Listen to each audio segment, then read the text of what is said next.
Buongiorno, oggi ci occupiamo, provando a spiegarlo, di uno dei fenomeni più inaccettabili scritti nella Bibbia, più inaccettabili perché implicherebbe lo stravolgimento delle leggi naturali, ed è il racconto di Giosuè che ferma il sole nei cieli, uno degli eventi apparentemente più inspiegabili e che ha generato discussioni per secoli.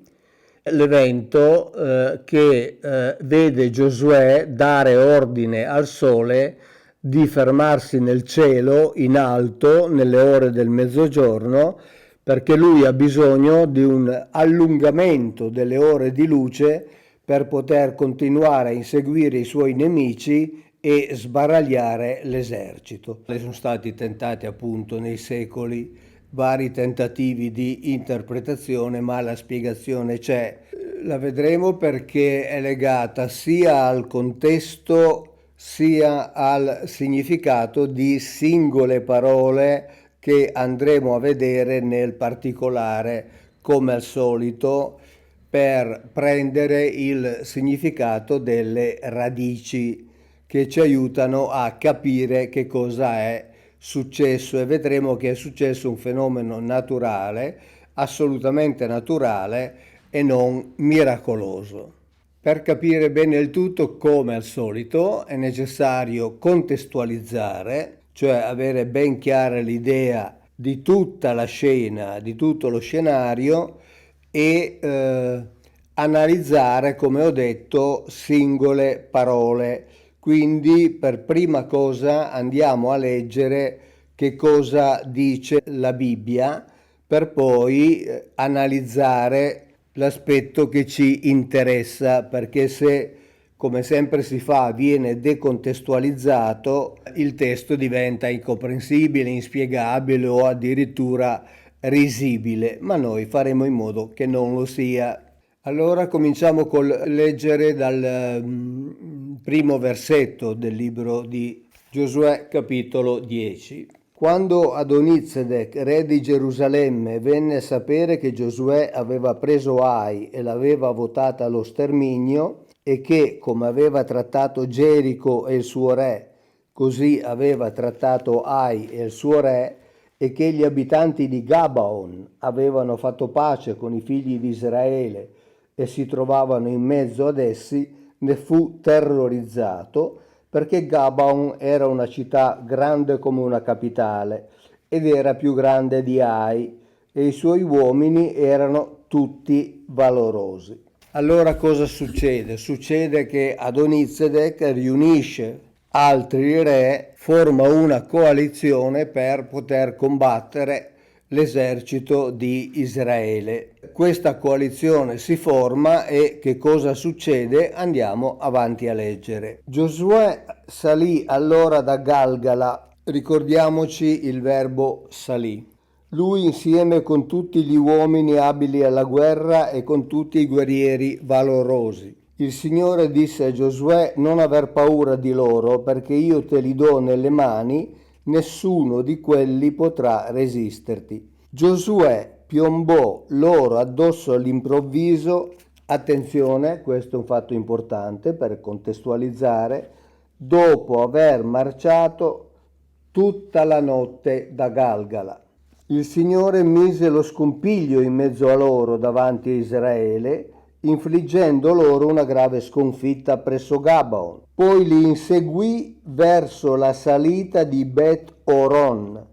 Ricordiamoci anche questo, li inseguì verso la salita di Bet Oron, continuando a colpirli fino ad Azzeca e Maccheda. Mentre essi fuggivano davanti a Israele e si trovavano nella discesa di Bet Oron, il Signore scagliò dal cielo su di loro fino ad Azzeca grosse pietre che li annientarono. Quindi ricordiamoci anche questo aspetto. Mentre loro erano in salita verso Bet Oron per inseguire l'esercito nemico che intanto aveva valicato ed era in discesa, l'esercito nemico viene colpito da grosse pietre. Così dice esattamente il testo, usando il termine ebraico appunto even. E andiamo avanti a leggere. In quel tempo, quando cioè il Signore diede gli Amorrei in balia dei figli di Israele, Giosuè parlò al Signore esprimendosi così alla presenza di Israele: O sole, fermati su Gabaon, e tu, o luna, nella valle di Ayalon.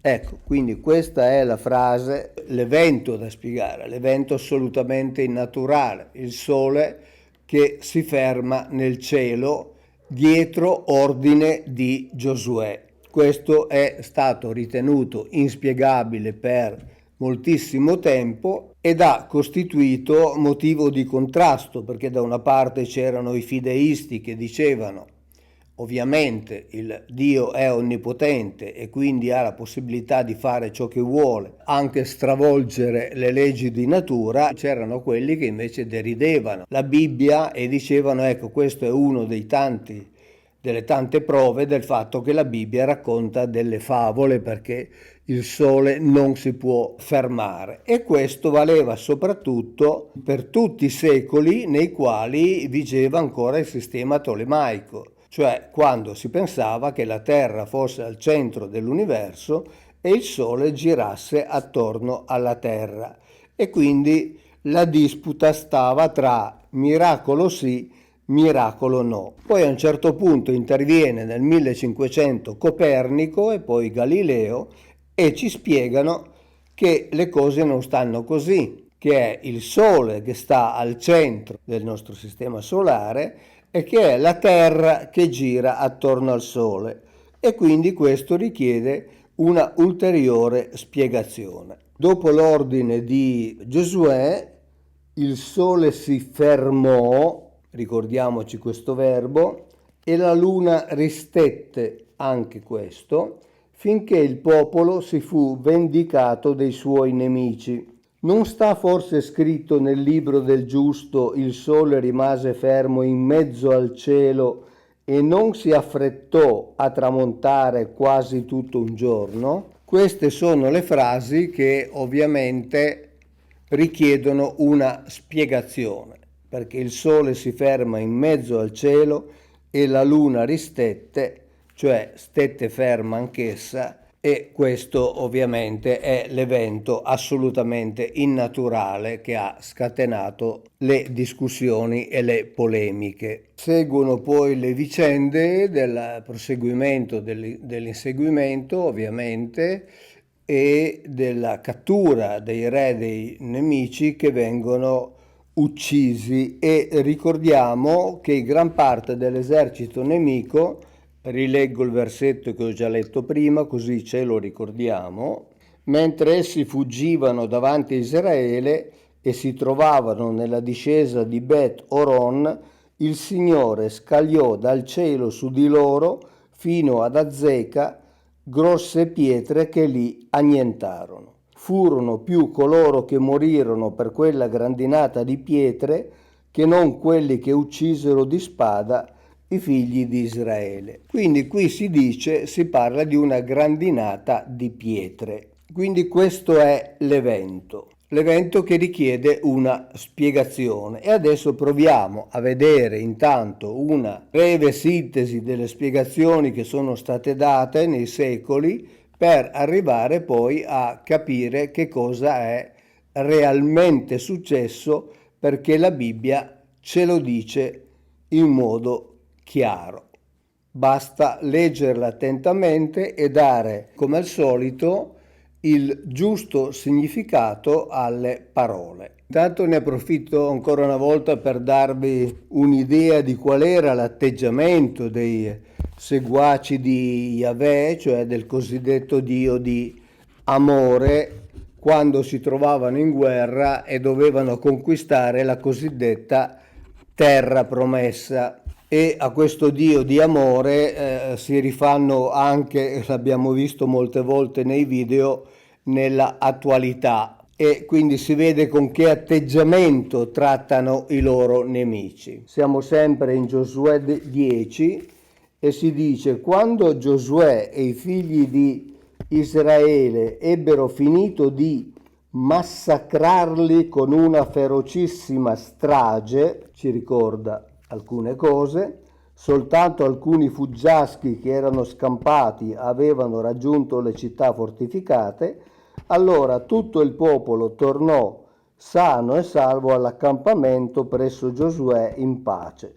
Nessuno mosse più la lingua contro i figli di Israele. E ancora una volta, per comprendere questo atteggiamento, si dice che terminato l'inseguimento e catturato l'esercito nemico con i loro re, la Bibbia dice: dopo ciò Giosuè li fece colpire e uccidere e li fece appendere a 5 pali, sui quali rimasero appesi fino alla sera. Al tramontar del sole Giosuè comandò di calarli dai pali e li fece gettare nella grotta in cui si erano nascosti, all'imboccatura della quale posero grosse pietre che vi si trovano ancora oggi. Questo è l'atteggiamento col quale benevolmente si trattavano coloro che si opponevano al tentativo di conquista della terra di Canaan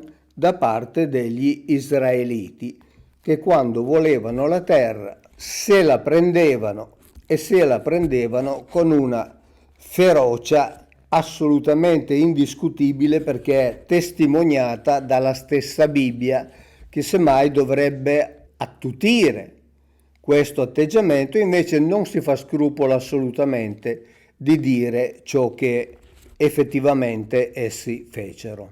Allora, la spiegazione più semplice per ammettere un evento del genere, che è astronomicamente impossibile, è il miracolo, no? Che per definizione sta, diciamo così, nelle disponibilità divine. Però ancora prima, l'ho già detto, che Copernico, alla metà del Cinquecento, ponesse il Sole al centro del sistema solare, il racconto biblico è stato oggetto ovviamente di obiezioni oppure di aperta derisione. Allo stesso tempo, molti sono stati anche gli argomenti che tentavano di salvaguardare la verità, ma tutti ponevano qualche criticità evidente. Chiaramente c'erano dei problemi che bisognava affrontare e tentare di risolvere. Un problema intanto legato a questo cosiddetto miracolo sarebbe il fatto che apparirebbe molto più grande, molto più importante dei miracoli cosiddetti miracoli, compiuti da Mosè, e Mosè era ovviamente considerato il più grande dei profeti, e quindi sarebbe inaccettabile che Giosuè fosse riuscito a superarlo nella grandezza del miracolo compiuto, addirittura nel fermare il sole nel centro del cielo a mezzogiorno. Un altro problema, in sostanza ci si chiede: ma perché mai Giosuè si sarebbe preoccupato di chiedere un allungamento delle ore di sole per poter portare a termine il suo compito proprio a mezzogiorno, quando c'era ancora in sostanza tutta la seconda parte della giornata a disposizione, e quindi chiedere un allungamento del giorno in quel momento sarebbe stato quantomeno inutile e sicuramente incomprensibile, perché il tramonto era ancora lontano. E lo dice Giosuè nel versetto 14, dove dice: non vi fu mai né prima né dopo un giorno come quello in cui il Signore abbia esaudito la preghiera di un uomo. Evidentemente il Signore combatté per Israele. Quindi si sarebbe esaudita questa preghiera, che però non aveva in sé un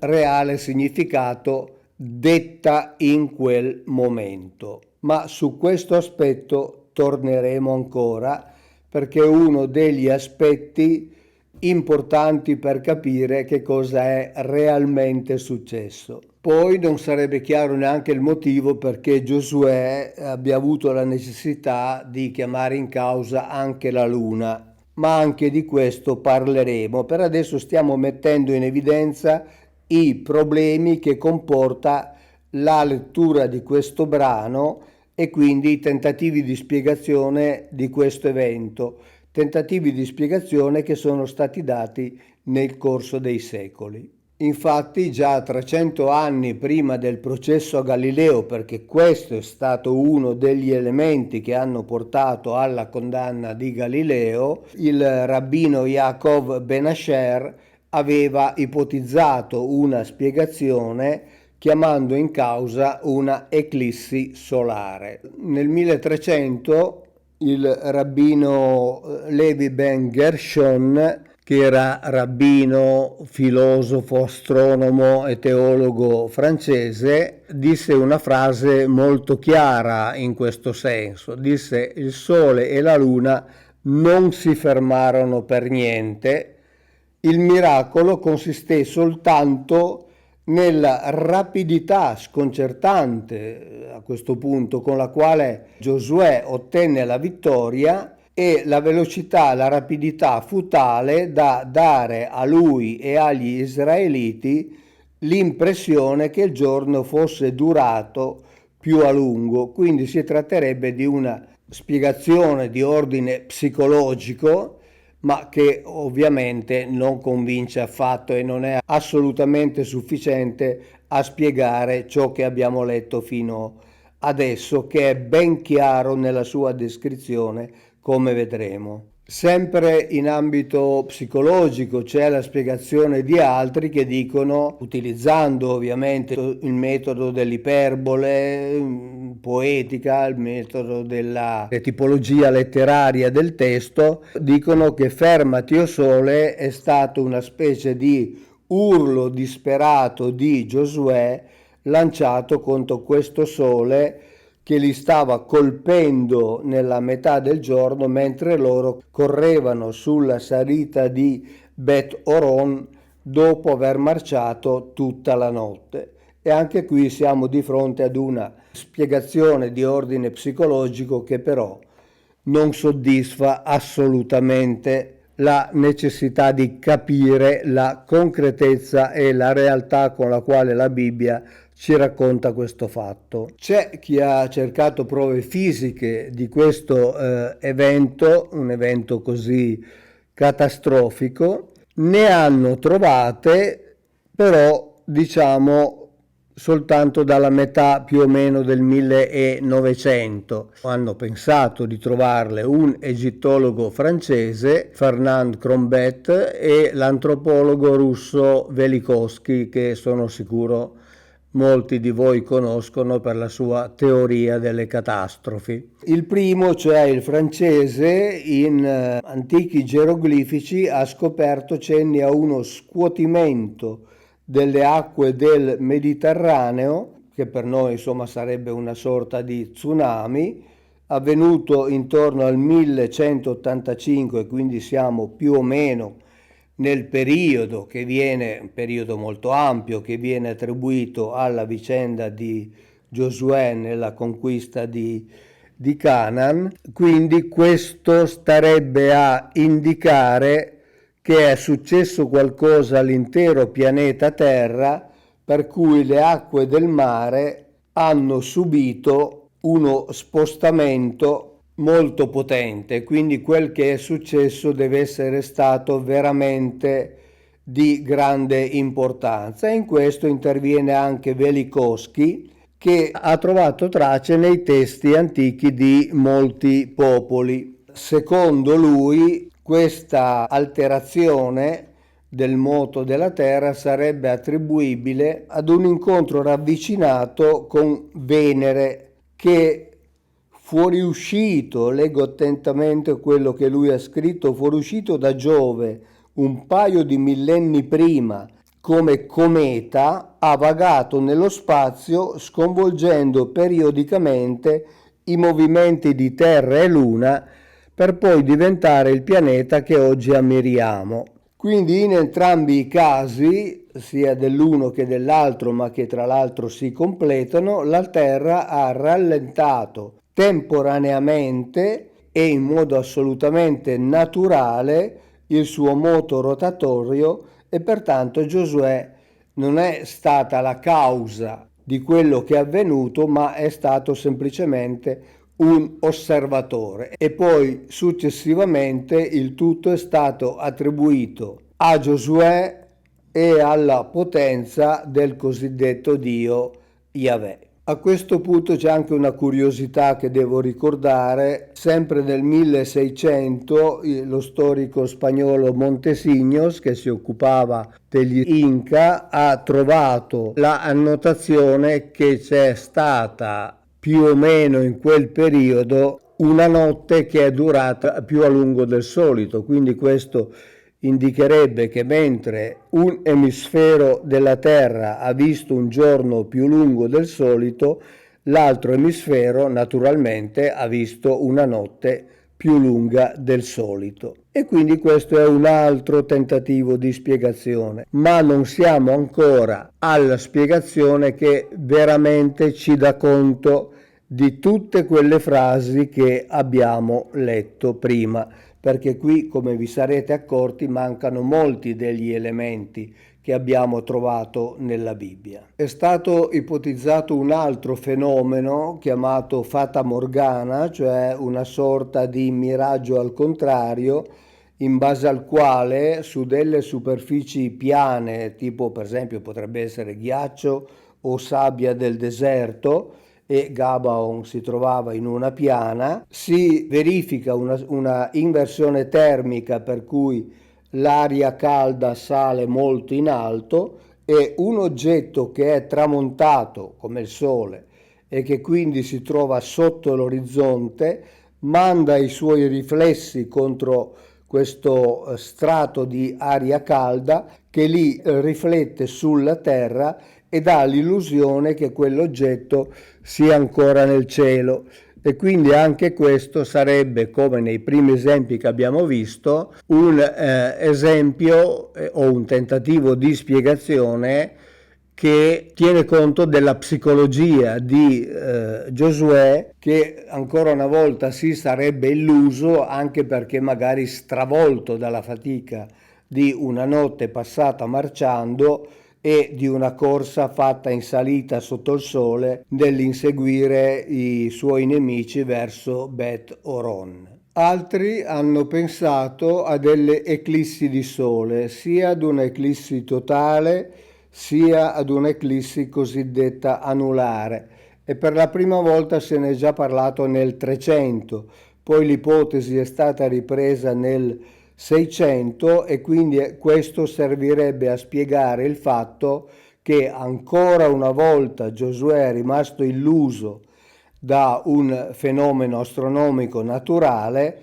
che avrebbe dato l'idea di una oscurità arrivata che ha fermato la luce del sole come se fosse già arrivata la sera e poi ripartito un nuovo giorno, e Giosuè non si sarebbe accorto di questo e avrebbe avuto l'illusione di vivere come 2 giorni in un tempo rapidissimo. E veniamo adesso al tentativo di spiegazione filologica che tiene conto delle parole ebraiche utilizzate per descrivere questo fenomeno.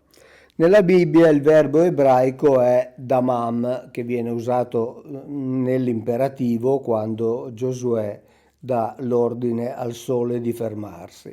Ma il verbo damam ha come primo significato stare in silenzio, tacere, stare quieti e cessare l'attività che si sta compiendo, cessarla anche in modo abbastanza rapido. Per esempio in questo senso è usato in vari libri del Levitico, in Isaia, in Geremia, in Salmi, eccetera. E nel caso del sole può quindi riferirsi alla cessazione dell'attività principale del sole, che è quella di illuminare e di scaldare. E quindi lo stesso procedimento potrebbe essere attribuito anche al verbo amad, che è attribuito alla luna, invece, che compare nella frase e la luna si arrestò, come abbiamo letto prima nel verso 13 del capitolo 10 di Giosuè. Ricordando la situazione in cui si trovava in quel deserto, è quindi più plausibile che Giosuè abbia chiesto al sole di cessare di risplendere, cioè di cessare di svolgere la sua attività, perché lui aveva bisogno non di calore, trovandosi a metà della giornata dopo aver passato una notte a marciare, ma aveva bisogno dell'esatto opposto, cioè aveva bisogno di fresco. E il verbo usato indica proprio il tacere, lo stare quieti, quindi vuol dire sole, quietati, noi non ce la facciamo più. Quindi questo, ripeto, è tacere, il primo significato del verbo damam, non fermarsi nel senso di stare fermi, ma cessare l'attività che si sta compiendo, l'attività principale che si sta compiendo, e tutti sappiamo qual è l'attività principale del Sole. Ci sono in effetti studiosi che hanno trovato delle corrispondenze tra questo verbo e termini accadici o mesopotamici che si riferiscono alla oscurità. In sostanza questo verbo farebbe parte di un'area semantica del Medio Oriente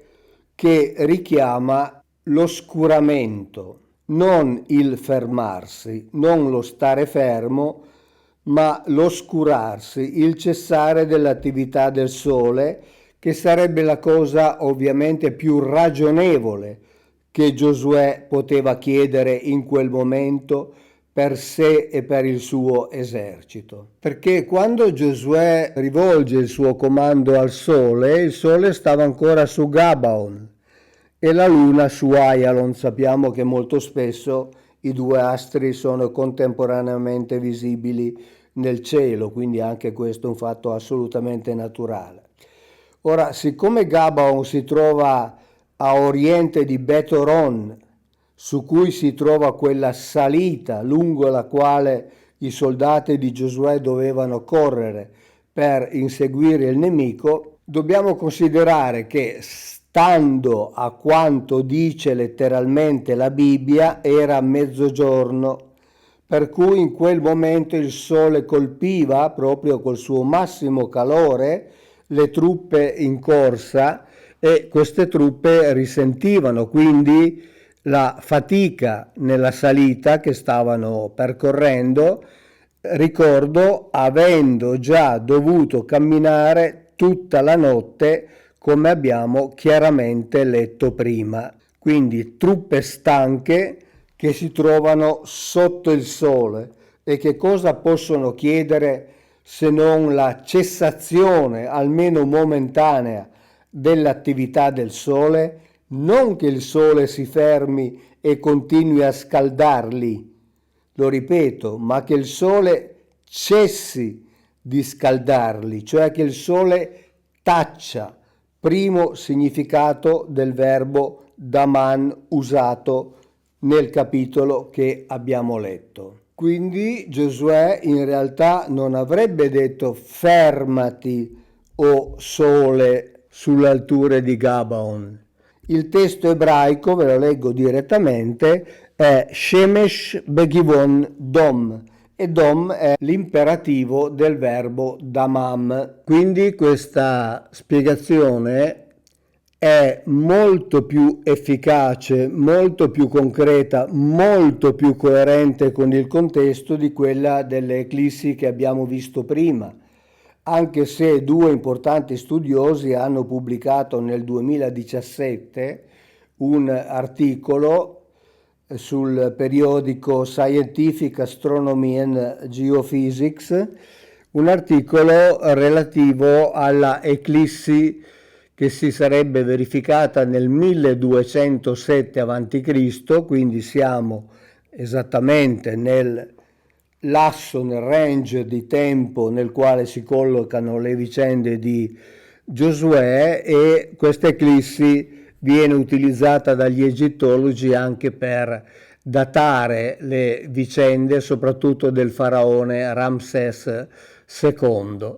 Però l'eclissi non riesce a spiegare tutto ciò che avvenne, soprattutto perché mancano alcuni elementi molto importanti che prima abbiamo letto e sui quali adesso torniamo per completare la spiegazione e dare uno scenario completo a tutto ciò che è avvenuto in quell'evento. Allora, abbiamo visto che il primo significato del verbo damam è tacere, stare quieti, e questo dà una spiegazione a quella che doveva essere la vera esigenza dell'esercito di Giosuè, quella di avere in sostanza, dopo una marcia notturna, avere giovamento da una giornata meno calda del solito. E questo, l'ho detto, avrebbe chiesto Giosuè. Ma come avvenne questo oscuramento? Nella Bibbia,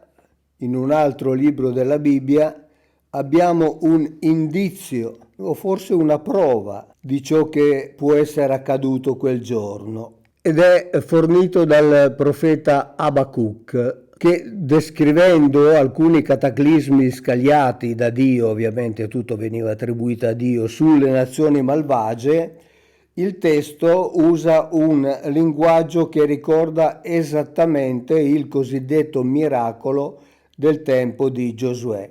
Allora andiamo a leggere 2 versetti di Abacuc per capire meglio ciò di cui stiamo parlando. In Abacuc 3:10 si legge esattamente questo: ti vedono e tremano le montagne, passa l'uragano, l'abisso fa udire la sua voce, la luce splendente del sole si oscura, la luna rimane nella sua dimora, scompaiono allo scintillare delle tue frecce, al bagliore della tua lancia. In sostanza Abacuc parla di una tempesta spaventosa a causa della quale il sole e la luna si fermano, cioè cessano la loro attività, ed è usato lo stesso verbo amad che troviamo in Giosuè per quanto riguarda la luna. Perché? Perché scompaiono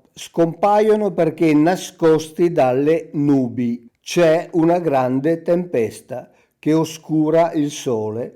Abbiamo così un esempio biblico in cui l'arresto del sole e della luna, che contemporaneamente erano visibili nel cielo, indica un oscuramento della loro luce, e ce l'abbiamo proprio nella Bibbia e risponde alle esigenze di cui abbiamo detto prima.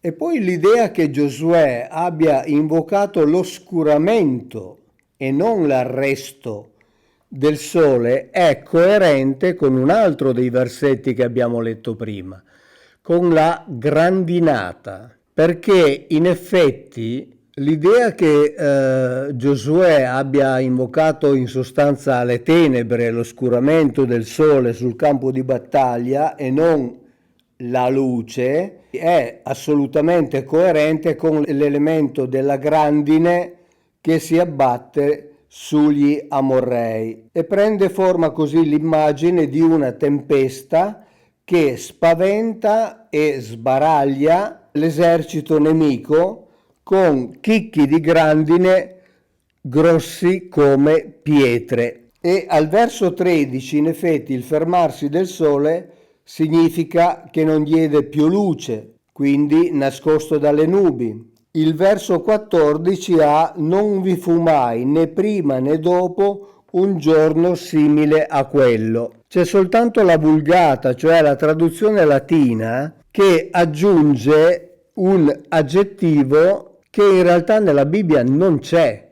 e che ha indotto molti in errore e che ha condizionato molte delle interpretazioni, perché nella Vulgata, quindi nella traduzione latina, c'è scritto esattamente non fuit ante et postea tam longa dies, cioè non vi fu né prima né dopo un giorno tanto lungo, ma tanto lungo nella Bibbia non c'è. Quindi non si tratta di un allungamento della giornata, ma si tratta, lo ripeto, della cessazione momentanea, durata un certo numero di ore, della luce del sole. E purtroppo questa vulgata ha creato il concetto di un giorno più lungo che è passato poi nella tradizione, ma creando una mala interpretazione di ciò che realmente è accaduto. Però torniamo all'ebraico per concludere l'analisi di questa ipotesi. L'ebraico dice velo az lavo keyom tamim, cioè alla lettera, e non si affrettò a tramontare come un giorno intero, cioè come un giorno compiuto, come un giorno completo.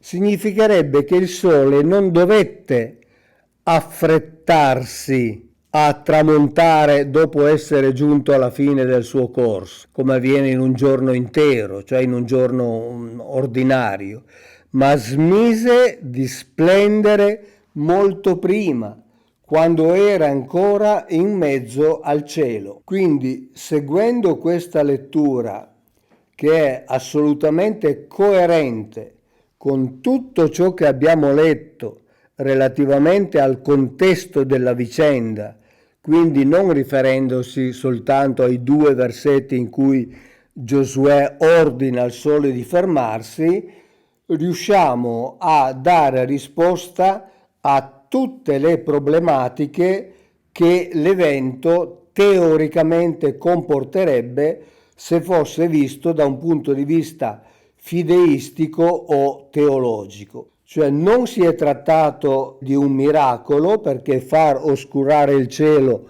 non comportava alcuno stravolgimento della natura, delle leggi naturali, per cui non è un miracolo, ma si tratta di una tempesta con una possente grandinata. Abbiamo letto prima che c'è stata una pioggia di pietre e il termine ebraico è even, ma poi abbiamo anche letto che c'è stata una grandinata e in effetti nel verso ebraico c'è scritto che si è trattato di una pioggia Be'evne Abbarad, cioè di una pioggia in sostanza di pietre Abbarad, di grandine, e sono questi che hanno colpito l'esercito degli Amorrei che era in fuga già nella discesa dal monte Bet Oron. Poi il fatto che l'evento sia avvenuto in pieno giorno quindi non pone più alcuna difficoltà, ma anzi rafforza la tesi della tempesta. Il sole sta tranquillamente compiendo il suo corso, ma viene oscurato dalle nubi della tempesta, la stessa tempesta che ha provocato la grandinata chiaramente citata nella Bibbia. E la luna, che come abbiamo già detto risulta visibile anche in determinate ore del giorno, anch'essa scompare, cioè smette di emettere i suoi raggi riflessi, perché anch'essa è ovviamente coperta dalle nubi. Quindi abbiamo in sostanza Giosuè che, stanchissimo con il suo esercito, costretto a correre in salita, chiede al sole di smetterla di scaldare il territorio nel quale loro stanno compiendo una fatica immane. Il sole si oscura, cioè il sole tace, il sole sta in silenzio, il sole smette di compiere il suo compito quotidiano, così dice chiaramente nel suo primo significato il verbo ebraico damam, e una grandinata che proviene dalle nubi che oscurano il sole e la luna sbaraglia l'esercito degli Amorrei. Quindi si è trattato in sostanza di un evento assolutamente naturale che poi la Bibbia attribuisce miracolosamente a Dio, che avrebbe eseguito un ordine di Giosuè. Però Giosuè ha chiesto semplicemente refrigerio e refrigerio ha avuto. Ciao, grazie e alla prossima.